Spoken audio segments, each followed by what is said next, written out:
Welcome and good evening, y'all. I hope everyone had a very meaningful weekend with Veterans Day services as well as Remembrance Day services. I know there was quite a few events going on. However, it is an awesome day to be here on Monday for our History Night. Welcome to another great episode of Mason Dixon Podcasts with y'all's hosts, Corey from the Ozarks Flaggers, Cameron from the Tar Heel Flaggers, and Cousin Vinny from the New Jersey Flaggers. And I just realized something, y'all, because I know we have a bigger team here at Madden for MDP, but when us three are just on here, we all got the Flaggers from different states. That's true. Yeah, that's very true. Yeah. So it works out. Cool. All right, y'all. Yeah, so I I'm just still want to give everyone... What? Yeah, still poking around, and I may have been able to find a potential to a good spot to flag. Hopefully, that won't require me a permit. Oh, that's good. Yeah. Because as long as it's not like bullhorns, I'm blocking traffic, or I have an en masse of people with me, and I'm just on the sidewalk, then it's just public space. Yeah, that's what we do with Virginia flaggers and everything. We go out there on the main. I don't think they have a permit, do they? They just go out there and flag, right? Yeah, no, so when you flag, and again, it also depends on y'all states, because like New Jersey, for example, or even parts of Pennsylvania, it depends. So Pennsylvania is really good.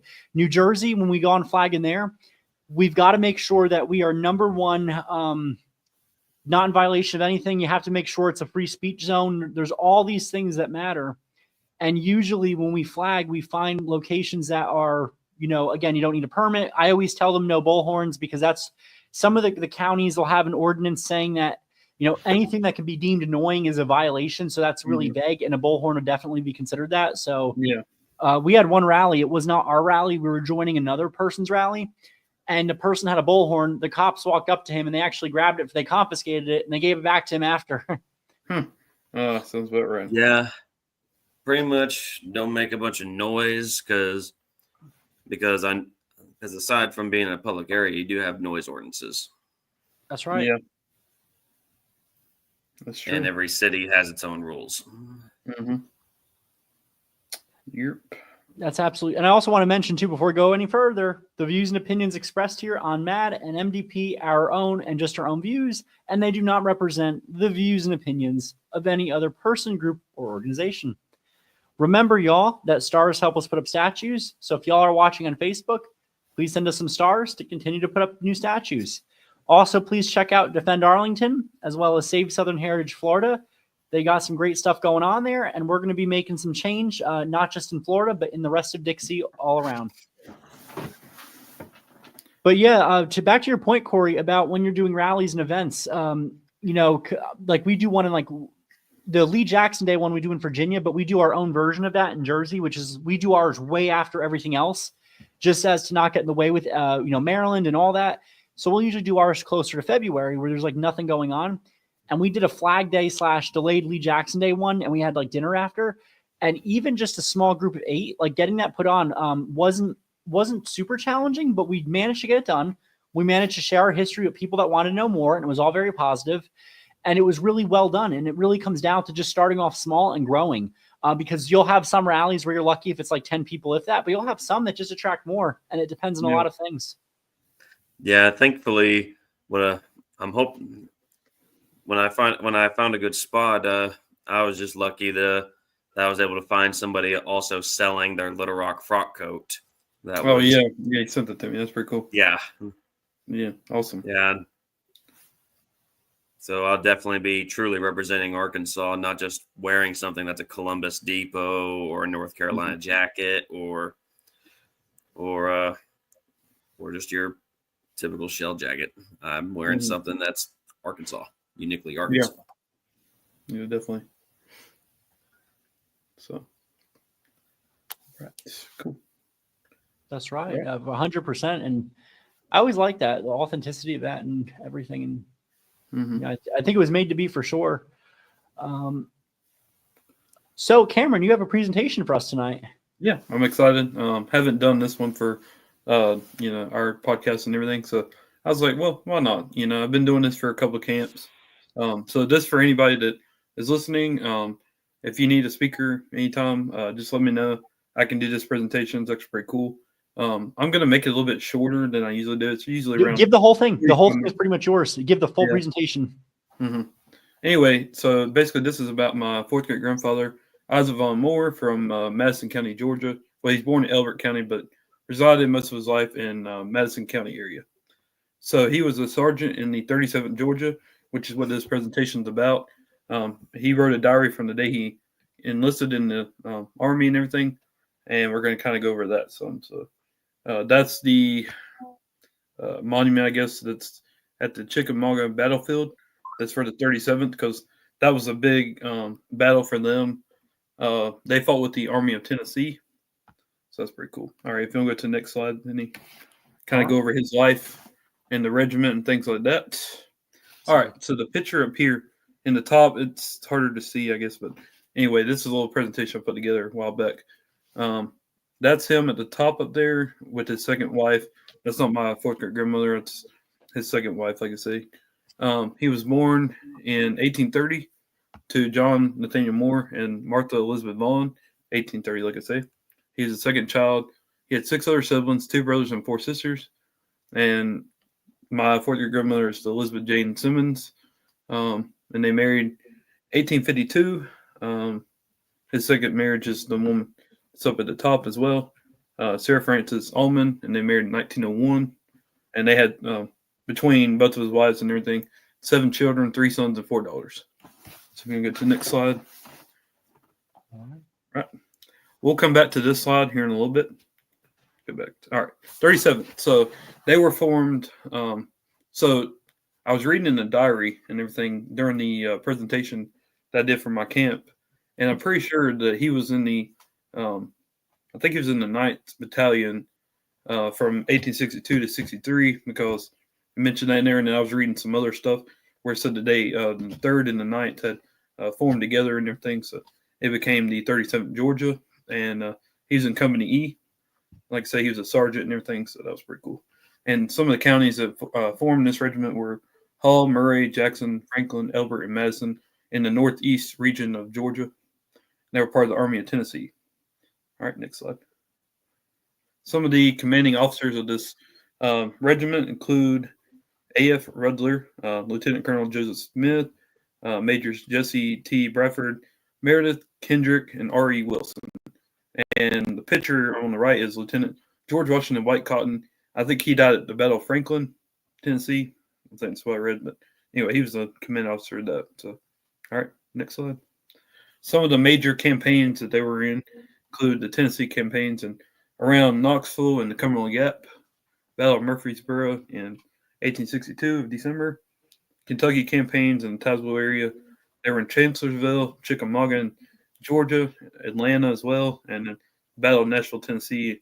And like I said, I think they were in Franklin as well. So that's the other one. All right, next. All right, some of the casualties. There was a heavy count, like I say, in Murfreesboro in December of 1862. Chickamauga was their biggest one. They lost 50% of their regiment in that battle, 391 soldiers, or no, 196 out of the 391. And they lost between killed, wounded, or missing 222 at Chancellorsville. All right, so go back to that one slide if you would, and we'll click on that link. All right, I'm going to go. Yeah, you're good. We'll kind of go over the diary and everything. Kind of skim through some of the stuff that I find interesting. The hyperlink is not. Do you have the hyperlink by any chance? Because it's not working on my end. I might get put. Hang on, let me put it in the comments. Sure thing. And did you do it that way? Absolutely. All right. Let's see. And one of our viewers from Miss Lisa, which I love her comment. I agree. She says, "White Cotton, what an amazing name." I know, ain't that? It is. It's definitely I love a his unique beard. name. Right, He has a really cool appearance. So, like, I figure I'll bring back to that slide while we're getting that settled with the link. But that beard, people all over, they always talk about, the Southern beards and everyone, kind of having a distinctive thing. And he just looks absolutely like sharp. He kind of reminds me of Forrest, like a younger version. True. Yeah. Honestly, it kind of looks like Jeffrey Forrest, his brother. Mm-hmm. Yes, it Yeah, does. I can see that too. Yeah. Ironically, he died in Tennessee, like I say. So pretty interesting too. All right, I sent it in our little chat there. There we And go. I can see in his 10 type that I can see his rank. He's got a diamond right there in the middle and 3. Is that 2 or 3 stripes on his chevrons? Looks like 3. 3, yeah. Yep. And you said he was a sergeant? He was a lieutenant. I think he got promoted and everything right before he died. Oh. I was reading up on the 37th, trying to get some more information for the presentation. And I found that stuff, and I was like, the whole thing you can find on Find a Grave too as well. George Washington White Cotton. So. All right. Do you want me to also share the link to the thing too? Yeah, that's fine. Yep. For the viewers out there as well, let me just say this diary and the information on this website is not mine. This is all between 2 people named Ron Jones. He was a professor in Tennessee at one of the universities. I don't remember which one. He wrote a book called War Comes to Broad River that was, I see what you put it, that he used from the diary, and he made a historical fiction book. It's actually really good. I've read part of it. Like I say, it uses all the events from the diary and everything, and then he makes a story out of it. So it's a whole thing. It's pretty cool. Okay, so I might have to zoom in some because it's hard to read, but it's just how he's got it set up. Like I say, this is not my stuff. I just wanted to present it because I thought it was really cool.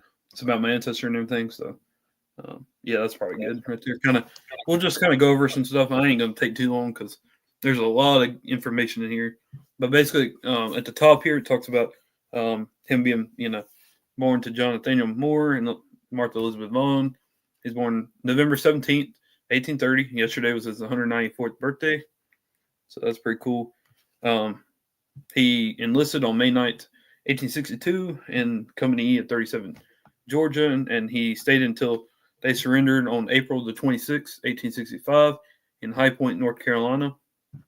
They were, I think, on their way to reinforce Lee's army, and then they got word that, he had surrendered on April the, was it 12th? Hang on. Is it 12th, I think, or 15th? It's somewhere in there, right? Y'all bat me up on that. It is when Lee surrendered. It took like 10 days for them to get word back. The word of it, because it was delayed. I think it was in the PowerPoint too. I have to check. Yeah. Anyway, so at the beginning it talks about them going to Knoxville. They left Georgia, went up to Tennessee. They hung up around the Cumberland Gap area, and they went into Kentucky a couple times, things like that. Like I said, there's all kinds of really good information here. Talks about many of the battles they were in. I got sick right there.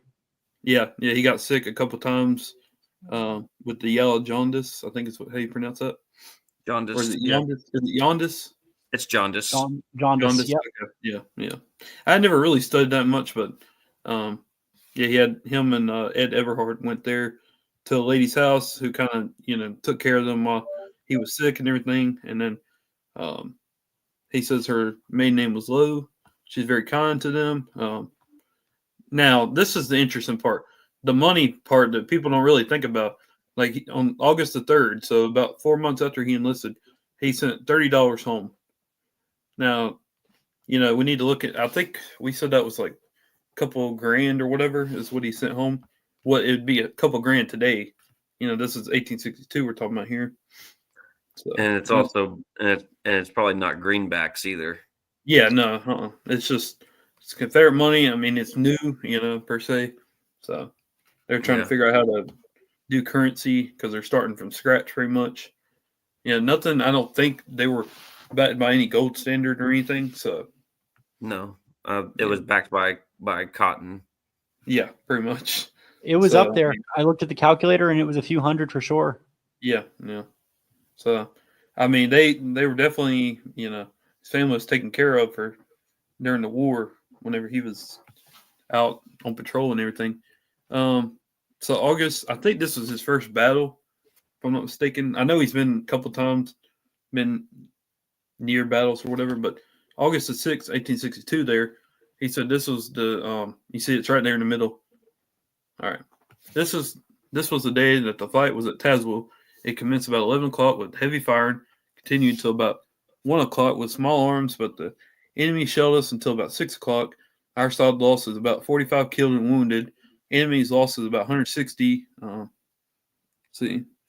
Killed and wounded. We also took about 75 prisoners. We gained the victory. The enemy has all fled to Cumberland Gap. We fell back about 1 mile to camp. Now, this is kind of cool because I read that there was a song called Cumberland Gap. It's a Confederate song.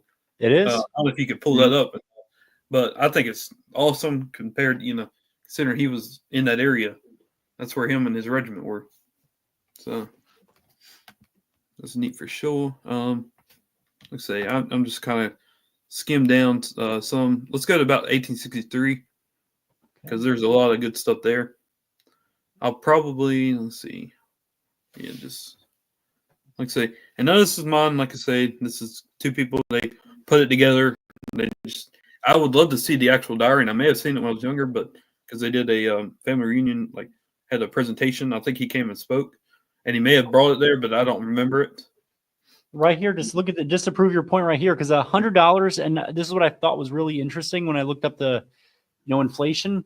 Yeah. It says $100 in 1862 is equivalent to $3,121.79 today. So that right there, yeah. I mean, like you can tell they really cared about their home life too. So that right there, I thought was interesting for December, all the way there.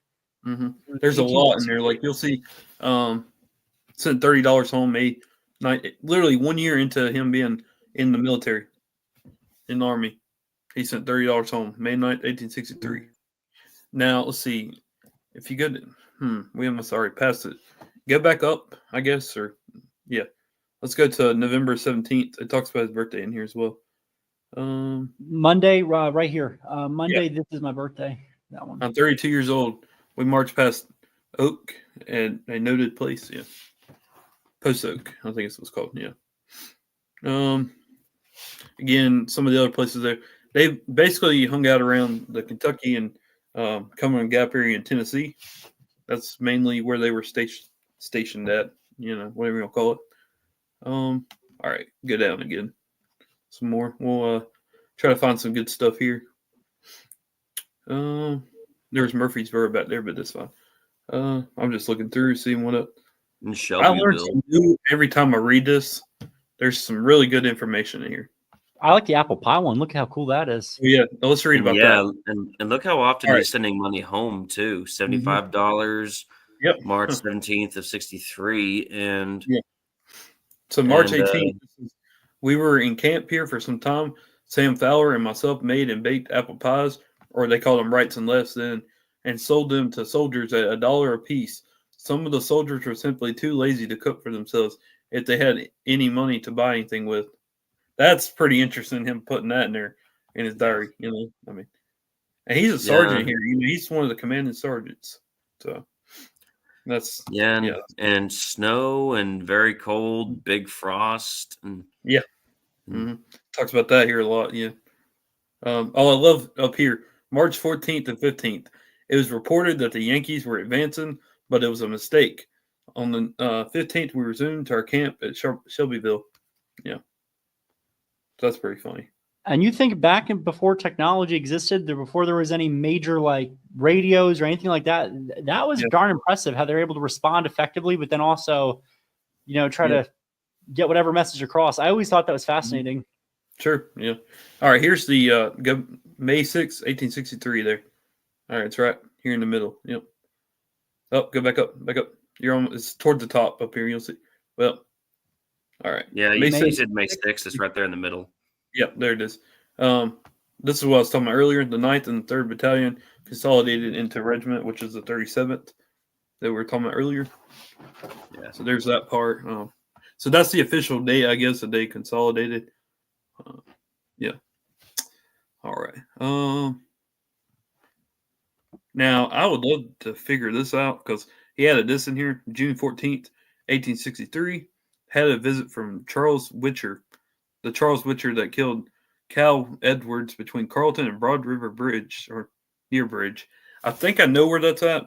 We go to Georgia a couple times a year, and I think I know the general area where that is. I think our family cemetery is near that, the Moore Cemetery. So, that's interesting part in there as well. So,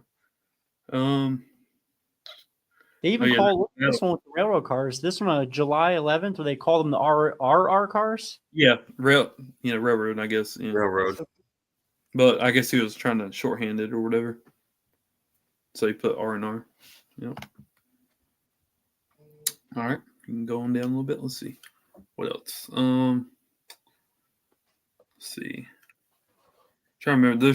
I wish I took notes of like the different dates because there's so much information here. It's awesome to see for sure.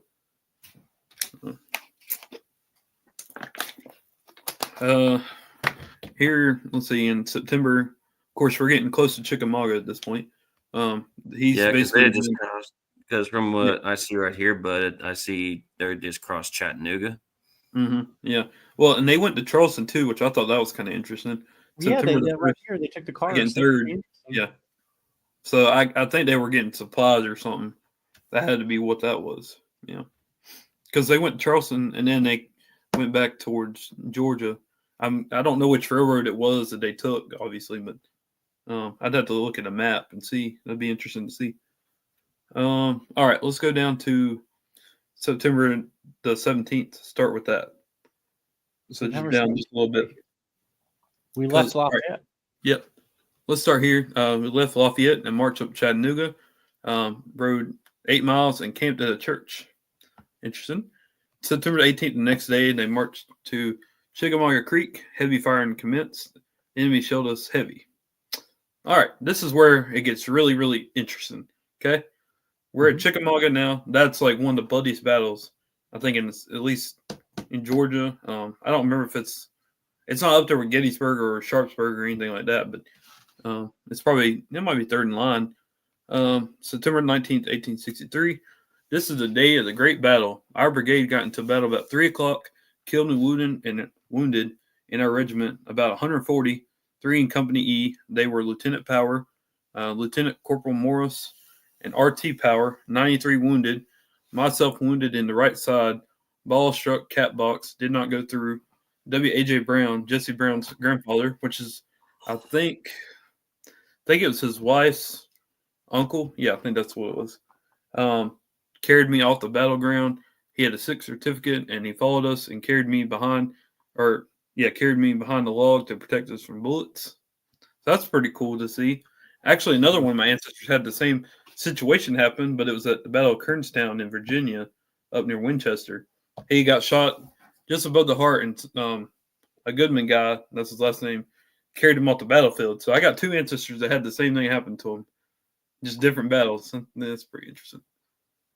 So at that point, they were still fighting on the 20th, and then it looks like I came to the railroad at Dalton on my way to the hospital, and 22nd, 23rd, he got to Atlanta, and it says he was home for the night of the 23rd and got on the 24th, 1863, stayed home until October 27th, and then 27th, he got to Atlanta. All right, go down some more. There's some more, sent $30 home. By Corporal Allen. Oh, there's his birthday again. 1863. It's his 33rd. November 24th. Let's see. Oh, today's battle. 1863. It says enemy shelled us a good bit today. Interesting how it's on the same date today. Yep. And you think age-wise, he's close in age to at least 2 of us. And, being close in age with him, it puts in perspective. Yeah, that's true too. For y'all, yep. All right. I guess going down some more. Getting to 64 now, so a lot of towards the end of the war, I guess, more or less. Yeah. I'm trying to read some more. See, there's a lot of skirmishing and Canadian. Is it all right? How do you say that word? Is it cannonading or? Which cannonading. I say it right because I feel dumb. So heavy skirmishing and cannonading, I believe is the word. Cannonading or something. I want to make sure I pronounce it right. As a historian, I don't want to sound dumb. So,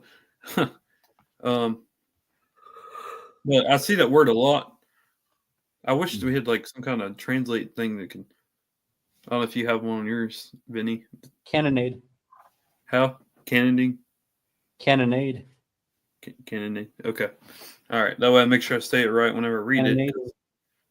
Obviously, I mean, it's a different word, and I think it means, Cameron, is that they took artillery. yeah, definitely. I mean, It's when you discharge guns continuously. So basically, like if they're constantly firing and firing, Mhm. they would have been like, for example, Fort Sumter was constantly cannonaded.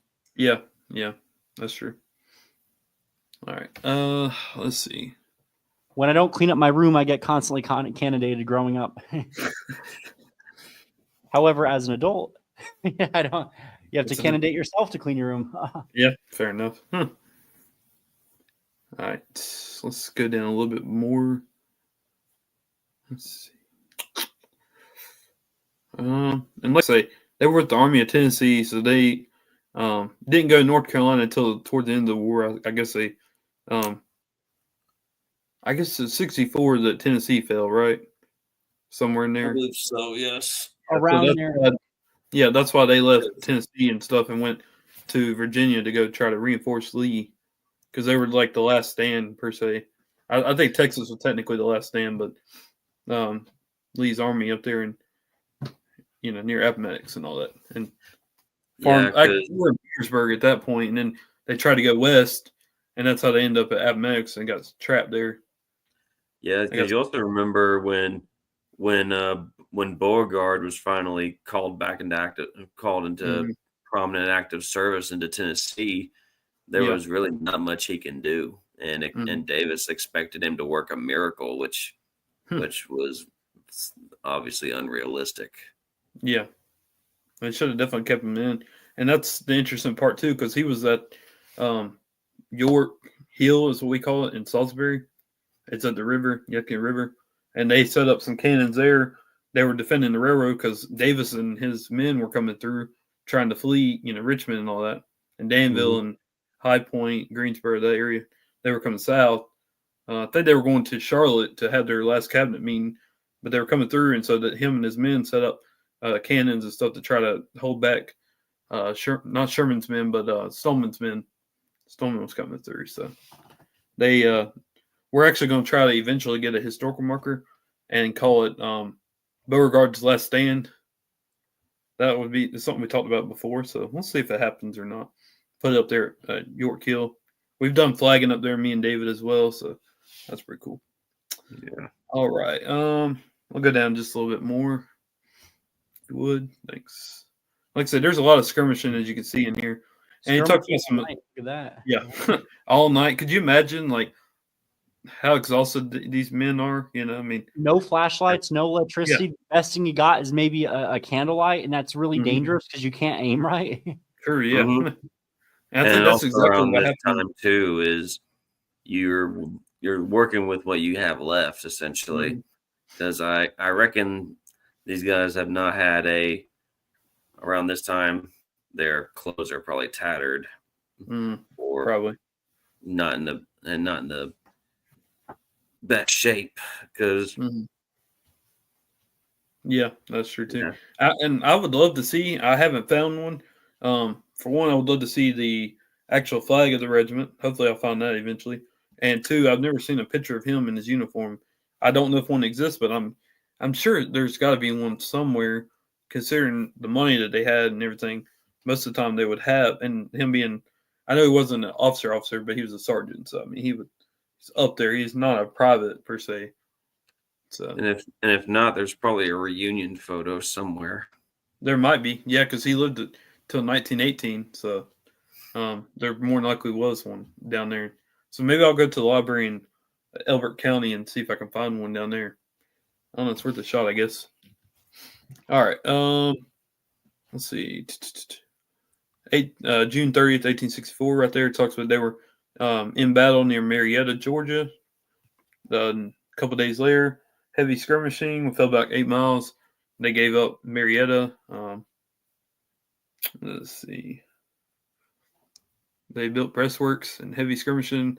Fell back another 3 miles. A lot of picket fighting as well. It says they made a charge on the 20th. a lot of this. Oh yeah, there's made a charge and lost several men. J.W. Griffith was killed and 4 others were wounded. This was called the Blackberry charge. I'd love to research that. I actually haven't looked that up. I have to remember that Blackberry charge. See what it says on that. All right, go down some more. And Hood was relieving Johnson and taking command. Yeah. Oh yeah, yeah. I said that a couple times. Yeah. There's a lot. Like I said, there's a lot of really good information here. I'm so glad that this was put together and everything. You can go on here. And like I said, we put it in the link or in the comments. So anybody that sees this after the stream or whatever, you can go in there and read it. And there's another link I'll have to send too. Let me do that real quick. And we'll go over his brothers. They're called the. Here, I'll put it in our little comments. Let's go ahead and go over that now, because I want to show this really cool picture. All right. Okay. I'll send it in our chat there. It's the second one. All right. There we go. Roots Web. Oh, there we go. Okay, I'm going to share that one.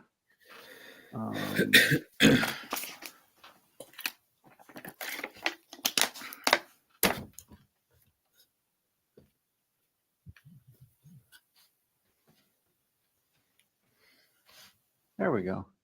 Cool. All right. This is a cool photo. I love it. This is, I'll go over who everybody is. All right. So the one that wrote the diary is on the very left. That's Isaac Von Moore, my 4th great grandfather. The one behind him is his wife, my 4th great grandmother, that it mentions in there. So these are the 2 characters in play here in the diary, because it talks about him sending money to the wife all the time. So there's, that's the only picture that I know of that we have of her. So there's, what we're looking at there. All right. The second brother is Thomas A. Moore.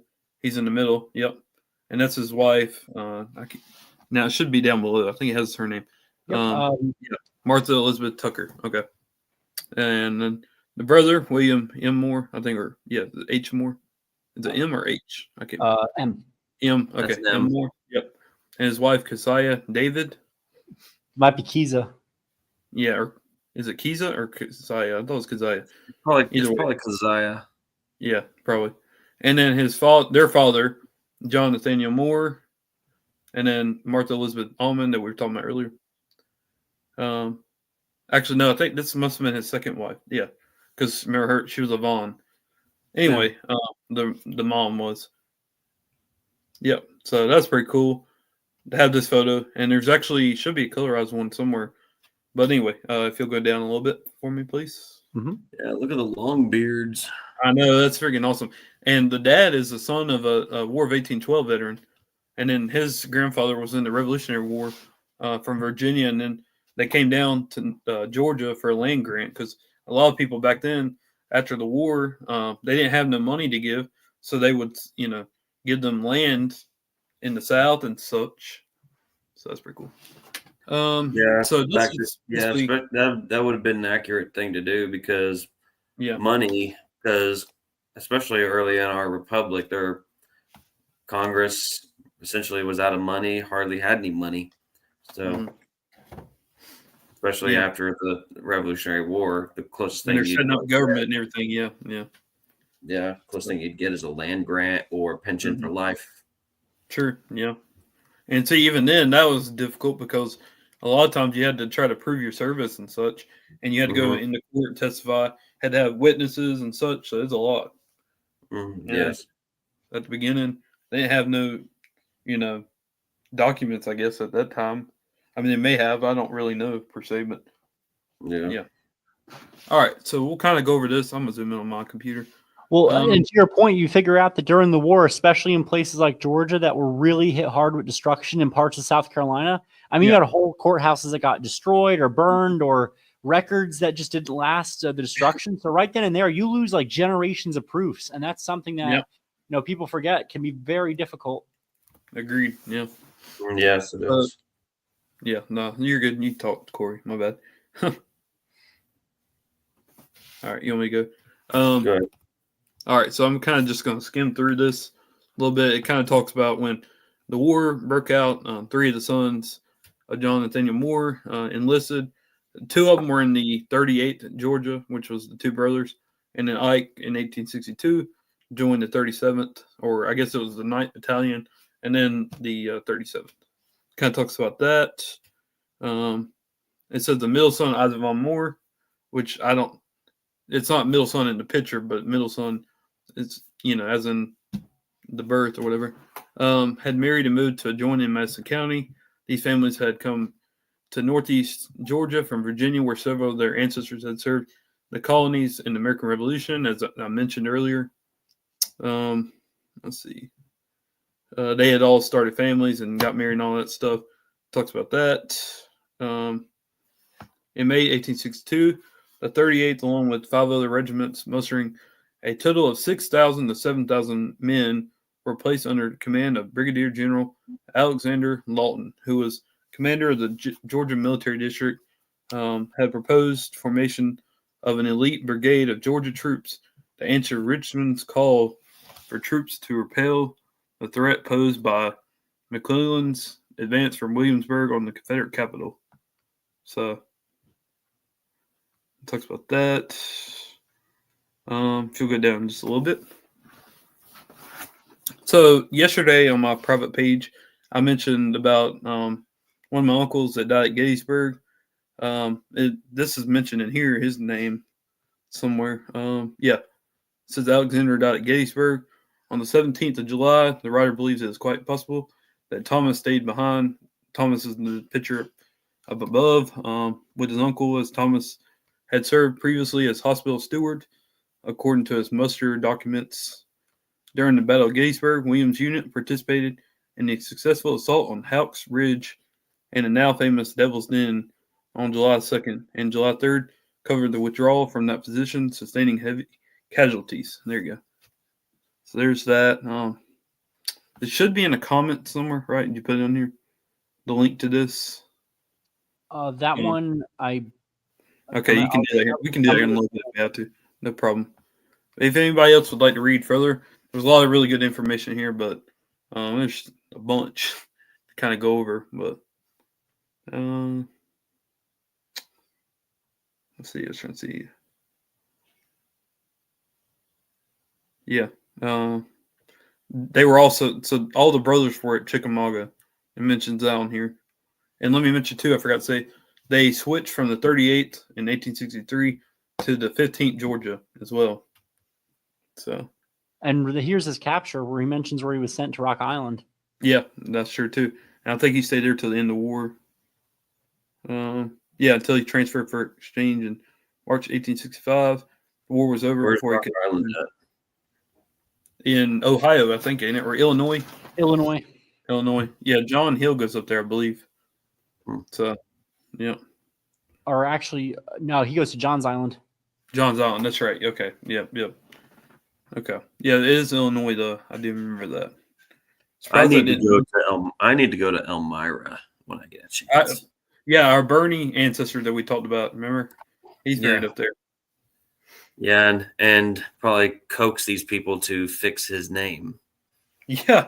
Well, I don't know if that'll ever happen. Basically, they put Daniel Burnell instead of Bernie on his headstone. I guess they didn't know how to spell it at that point. And they were at least have him a headstone and everything, mark where he's buried at. I'll give him credit for that, but they did misspell his name, so. Yeah. Here's so interesting. It says Rock Island. It says was one of the largest and most notorious of Union prison camps during the war between the states. Prison was opened November 1863. The first groups of prisoners arrived December 3rd, 1863, and there were 5,592 prisoners in all. They are from Camp Douglas and captured Confederates from battles at Lookout Mountain and Missionary Ridge. Rock Island was a government-owned island in the Mississippi River between Davenport, Iowa, and Rock Island and Moline, Illinois. The island was 3 miles long and half a mile wide and was a solid foundation of limestone rock. 1862, the islands were converted into a Union arsenal. The site on the island for the prison was at the center of the north side. Consisted of 84 barracks surrounded by a rough board fence. It was described by the builder as put up in the roughest and cheapest manner, where shanties with no fine work about them. Each barrack was to be 100 feet long, 22 feet wide, and 12 feet high with 12 windows, 2 doors, 2 roof ventilators. At the west end of the barrack was a kitchen cookhouse that was 18 feet long. The remaining part of the barrack was to be the sleeping living quarters for the prisoners. Each barrack would have about 60 double bunks that would house 120 prisoners. The barracks were built anywhere from 1 foot to 3 feet above the ground. The planned capacity of the prison was to be 10,080 prisoners. Wow. There were 6 rows of 14 barracks built 30 feet apart, facing 100 foot wide streets. The fence surrounding the prison was to be 12 feet high and a boarded walkway along the outside, 4 feet from the top, with a guard box spaced out every 100 feet. Double gate sally ports were built on the east and west ends of the prison and were the only openings into the prison. Guard houses were built outside of the fence of each gate. In the early 1864, a few barracks in the southwest corner of the prison were turned into hospital barracks, and some pest houses were built to house prisoners who got smallpox. But you can see it was made to house a certain amount, but again, very overcrowded, in squalor conditions, cheaply built, and it was pretty bad.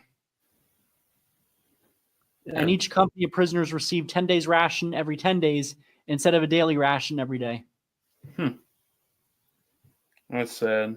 That's really sad. Yeah. Well, and you notice in here too, you mentioned how it started in December of 1863. So he would have been probably the second batch of prisoners that was brought in, because it says right here on January 22nd, 1864. So that would have been right after that. That's when he was captured. And it says right here, out of the 12,400 men confined during Rock Island's 20-month operation, 1,964 prisoners and 171 guards died from disease. The death rate was about, looks like 16% of the total population. That's crazy. That's a big percentage. Wow. Let's see. All right, feel good down just a little bit. I can't remember if there's any more other good information. I mean, there is definitely, but that would be relevant to all this. Yeah, so it basically just talks about that. Yeah, after the war, the Moore brothers, they all survived the war, returned to farming in northeast Georgia. They all lived to see the 20th century, with Isaac, the last to die 12 days past his 88th birthday on November 29th, 1918. Yep.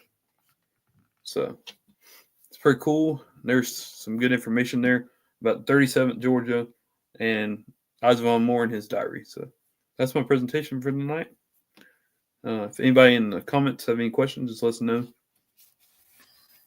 So, cool.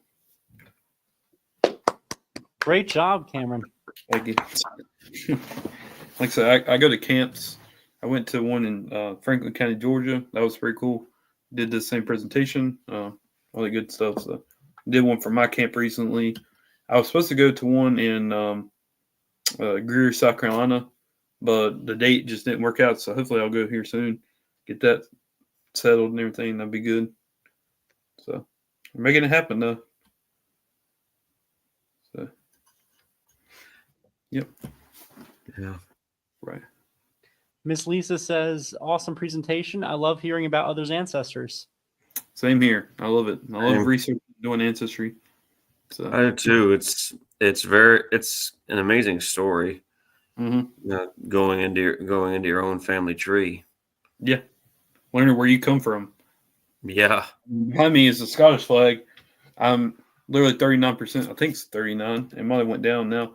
39% Scottish. So yeah, my pie chart for went down a couple too, making me less Irish, much to my shock.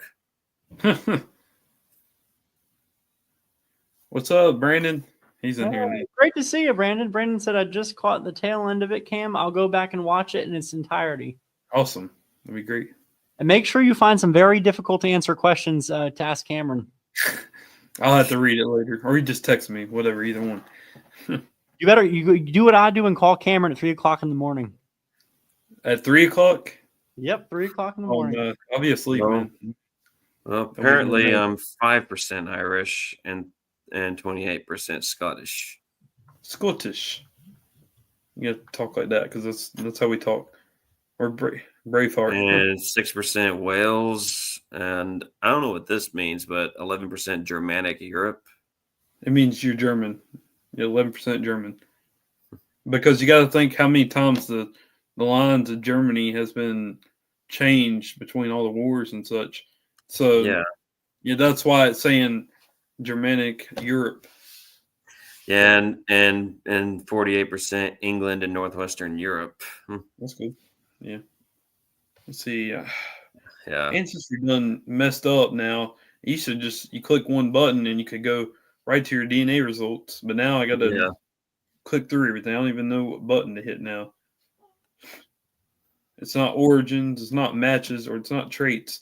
They do have that now, so you can see kind of there's regions. Okay, 43% England and Northwestern Europe. Now it went down. That's interesting.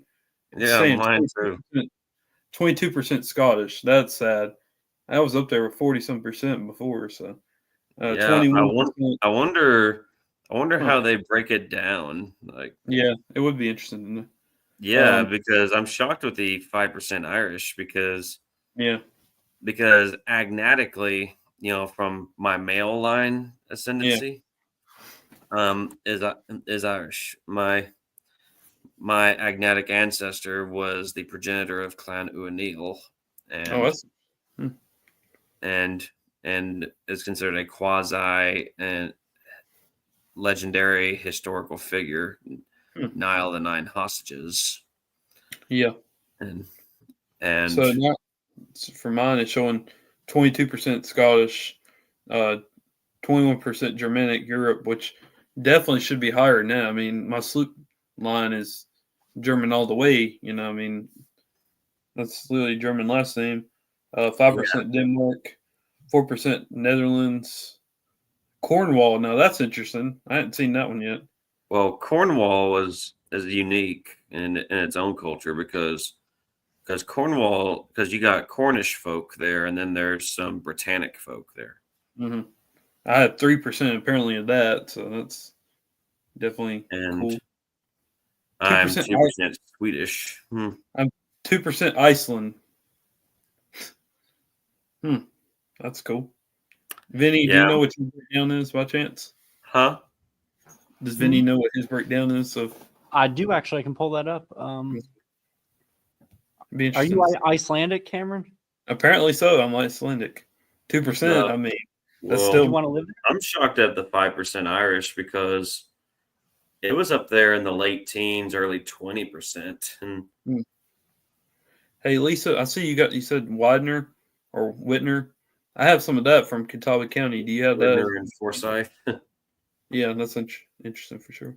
Vidner. I have what they pronounce it. I have 27% Spain, 21% Southern Italy, 18% German, 8% the Balkans, 5% Puerto Rico, 4% Portugal, 3% Denmark, 3% Central Europe, 2% Nigeria, 2% Western Bantu people, 2% Scotland, 1% Senegal, which is West Africa, 1% West Africa, 1% indigenous America, 1% Baltics, and 1% Northern Italy.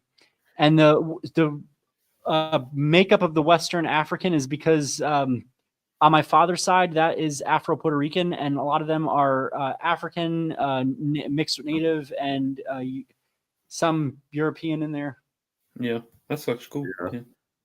Yeah. Awesome. I had to find more info on my father's line, but I think one lady was definitely enslaved based on what they described her as in one of the censuses and all that. So it was pretty interesting to learn. Yeah, definitely. Yeah. You're the walking equivalent of the American mutt. I am. I'm a rare breed, as they say. You basically have a little bit of everything. I do. You have a further list than we do. We broke ours down as like 6 or 7 things. You have like 10 or 12. Tons in there, yeah. Most of my bunch, I kind of halfway knew mine was predominantly Scots Irish. And Where's this from? Unusual to me. So that's one of my Revolutionary War ancestors was Daniel Whitner. His dad gave him a rifle. I'm trying to think about the story during Kings Mountain and everything. But they were Whitners. They came from Germany, went to Pennsylvania, and then came down to North Carolina to settle here because there was a lot of just backcountry, I guess. They have a lot of Native American attacks and such. It's kind of interesting reading the full story of that. But you can look him I up. thought you Daniel. were going to say something like he was named after the gun. I was waiting for that. No. I was just getting to the story. He's in the Revolutionary War. He got a rifle from his father. They used it at Kings Mountain. Apparently, it's in a museum. I haven't seen it yet. I'd love to find it. I think it might be at Guilford Courthouse. I'm going to go up there at some point and see if it's in that museum. It wasn't at Kings Mountain like it was said, and that's what I read a while back. But anyway, I just mentioned that because it's kind of cool. Let's see. So, yep. What else you got? I'm going to look at the presentation because I had one question earlier on, but I didn't want to interrupt. Oh, yeah. Was his second wife also a widow? Maybe. It's possible. I think, but I'm pretty sure the Ullman was her maiden name. Yeah. But she may have. I'd have to do some more research on her. If that was either her maiden or middle name, that would have been something. If whoever she married had the last name Joy, because it would have been Almond Joy. Oh, you're funny for that. Yeah.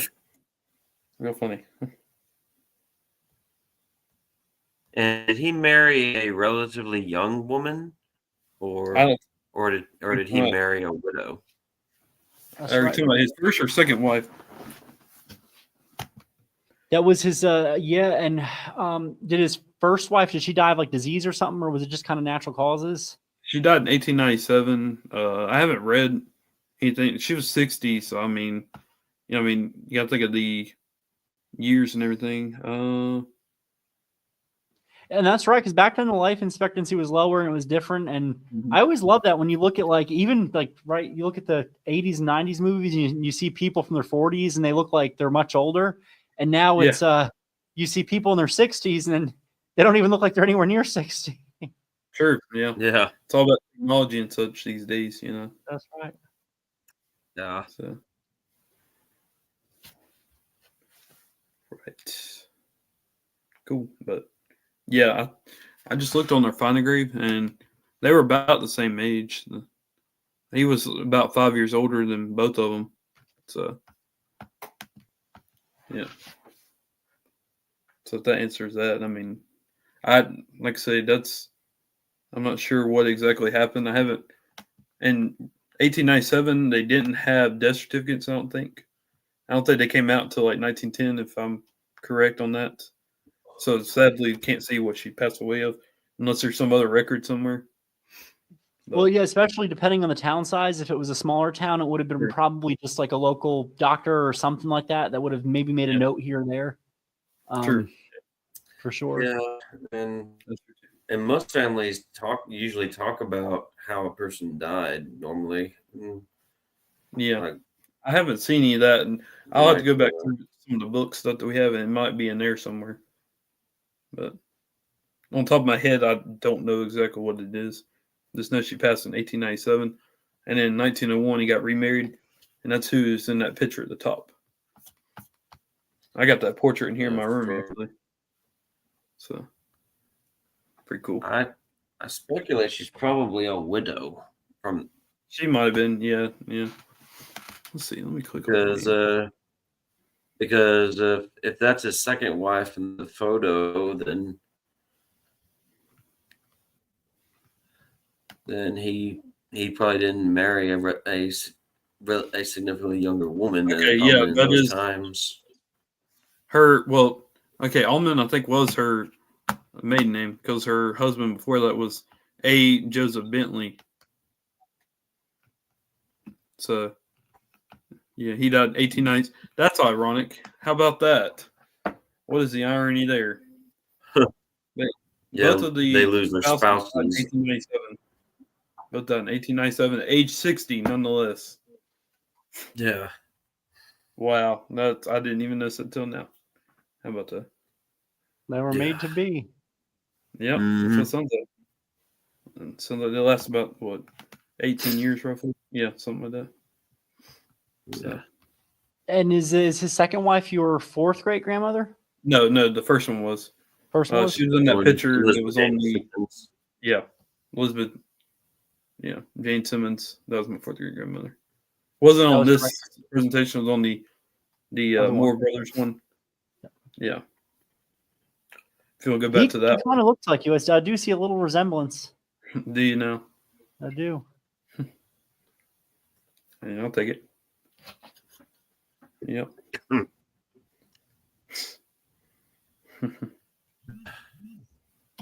So, all right. Well, what else Anyone you got? have any other What else is questions for going Cameron? on? What? I'm asking anyone have any other questions for Cameron?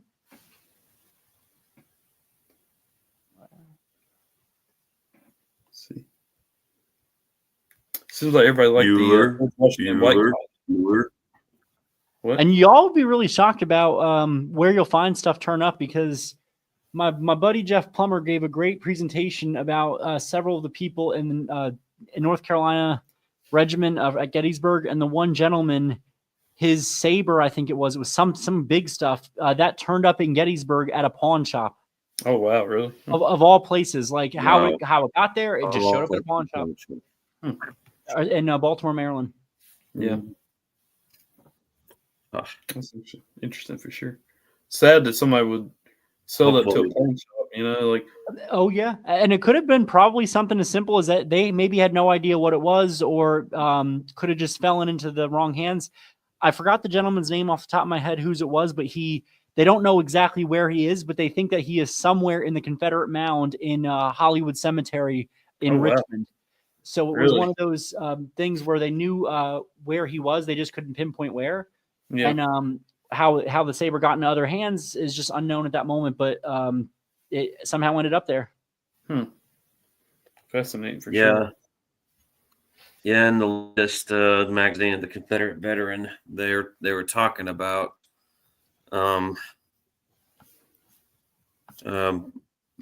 marking spots for people at Richmond, at the not Hollywood Cemetery, but the other one in Richmond. Oakwood. Oakland? It's Oakwood's the other big one. I think that's where that one. two of my ancestors are buried there. I know. Mine's there too. Yeah. Too. Pretty much, if you. Yeah, let me find it real quick. So I need to get back up there at some point. I'm supposed to have a meeting with one of the guys that in the SCV up there. I'm going to try to get a headstone for my ancestor. They died in July 30th, 1862. He's in 34th, North Carolina. Edward Sloop. Supposed to get a headstone for him at some point. Negotiated a very good pricing with a new supplier and are able to provide headstones for $450 installed. Who is? And Who is it? I found the Confederate Veteran. Oh, okay. I got you. And it gives out details pretty much, of who to send it to, and Yeah. and the donations for the upkeep of the cemetery, and you also get a medal for by purchasing a friends or descendants medal. Oh, really? Yeah. Interesting. Yeah, because according to this one, 500 brave Mississippians are buried in Oakwood Cemetery with no headstones.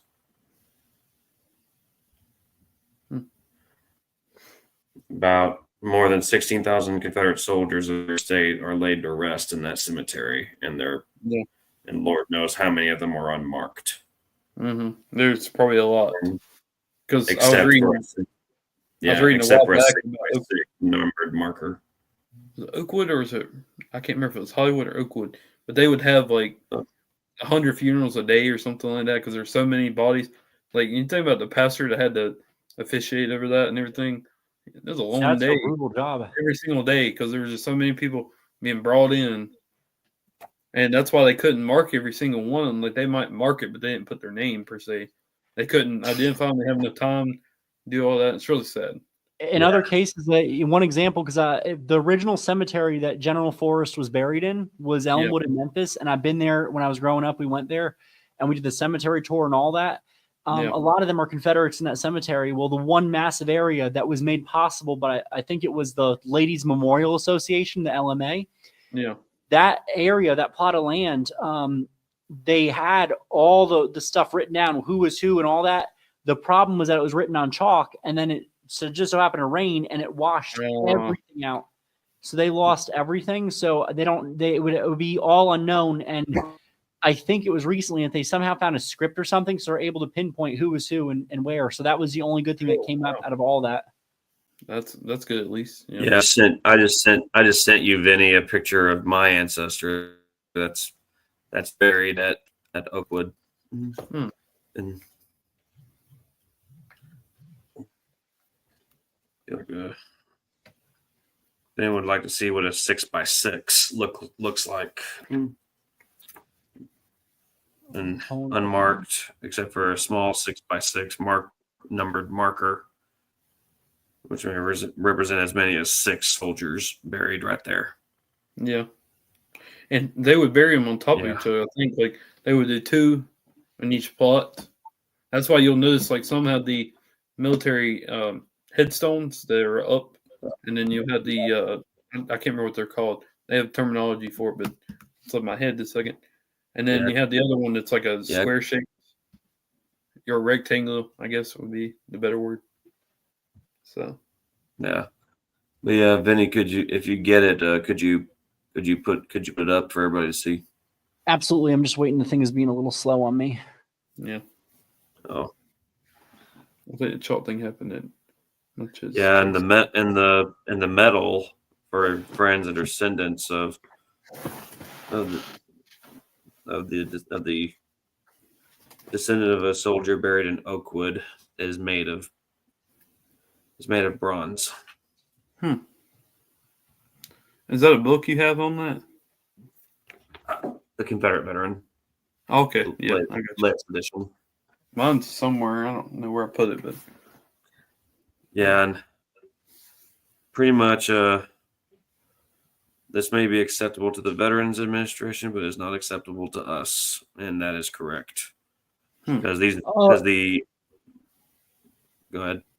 I was going to say on that note, with the VA and how rough they are to work with, the national cemeteries, it is such a pain in the rear because I tell everybody, if you have a loved one, do not bury them in a VA cemetery or a national cemetery. You are better off burying them somewhere else where they're going to be better respected.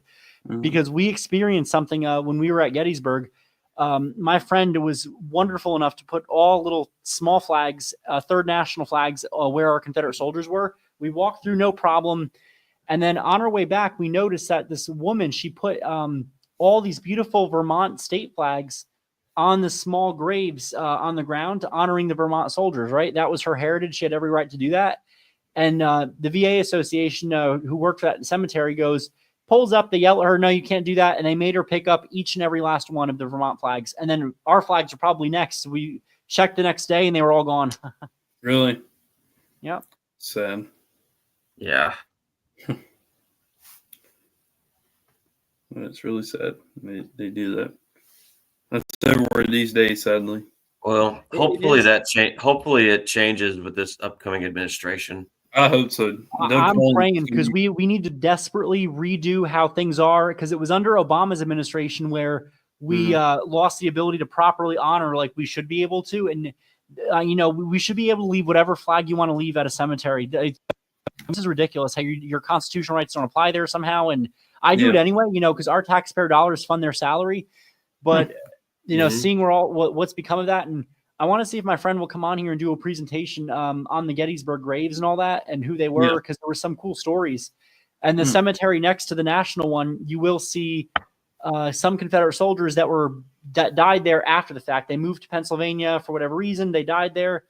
And the one gentleman, he is not buried at his headstone, and the previous caretaker knew where he was buried but never told anybody, and then he died. So he literally took that secret with him to the grave. That's sad. Wow. That is sad. Hmm. And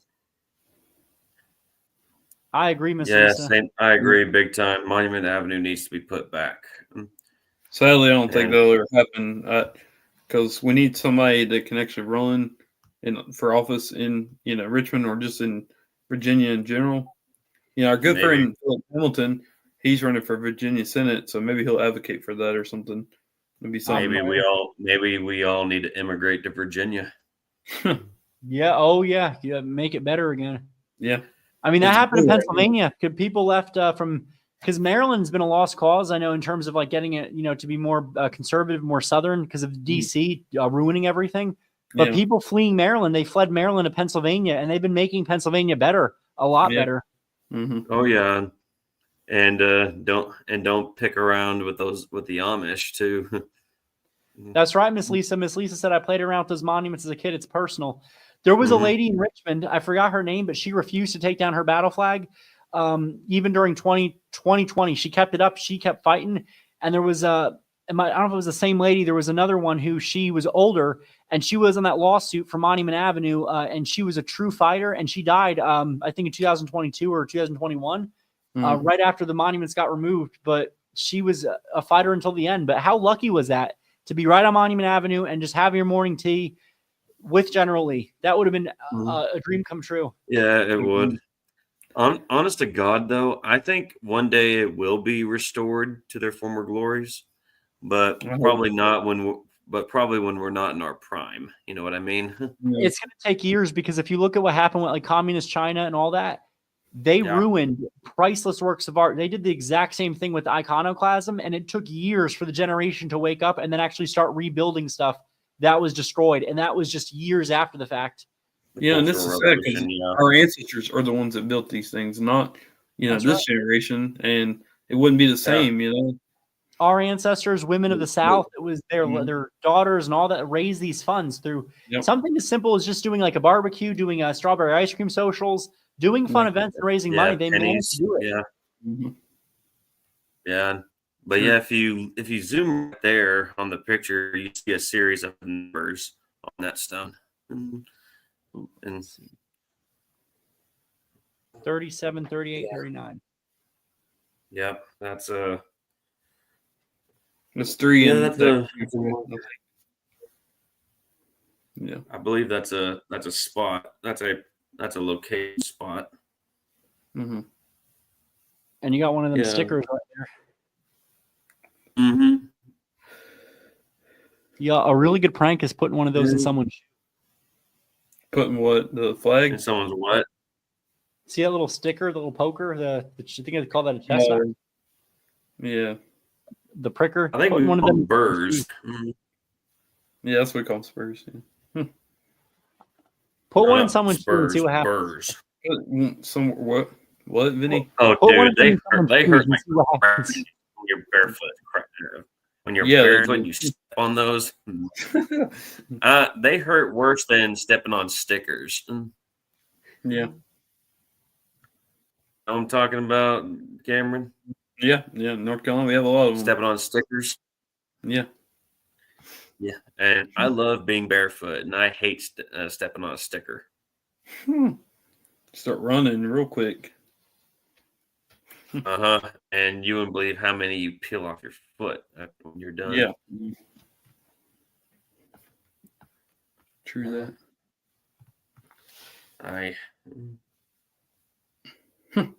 Ouch. Mm-hmm. What else I got? That's a prank to get you thrown out of the house by doing that. Yeah.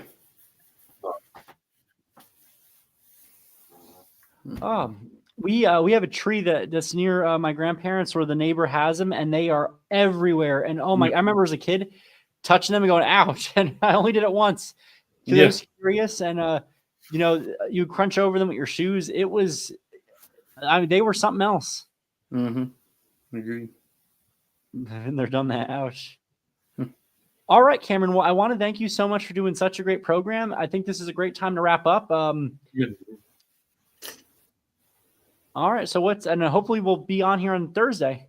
Yeah, Thursday. I'm gonna try. Yeah. All right. Yeah. Well, y'all have an amazing night. Y'all stay Southern and Deo Vindice. Day of Indice. Stay Southern, y'all. Yep. And watch out for them little burrs. What are they called? Burrs? Yeah. And down here, that's what we call them. Appreciate it. Thank you.